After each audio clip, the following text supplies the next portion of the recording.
Syedaralun, bawa pakan ternak dengan sepeda. Petani ini melintas di lapangan upacara diduga hari ulang tahun ke-77 Republik Indonesia pada Rabu 17 Agustus 2022.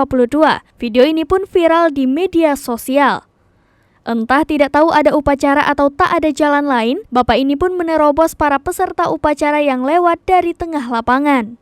Peserta upacara terlihat bengong menyaksikan aksi si bapak yang melintas di lapangan tersebut.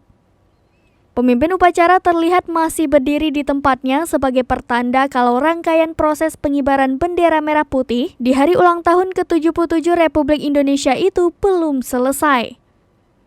Dikutip dari Instagram @kabarnegeri pada Kamis 18 Agustus 2022, dalam keterangan dituliskan lokasi di Pakel, Tulung Agung, Jawa Timur.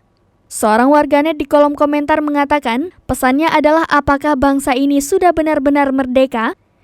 Dan netizen lainnya juga mengatakan, negara sudah merdeka, tapi rakyat belum sepenuhnya merdeka dalam hal ekonomi. Sampai video ini viral, masih belum dipastikan mengenai kebenaran peristiwa itu apakah terjadi di tahun 2022 atau tahun sebelumnya.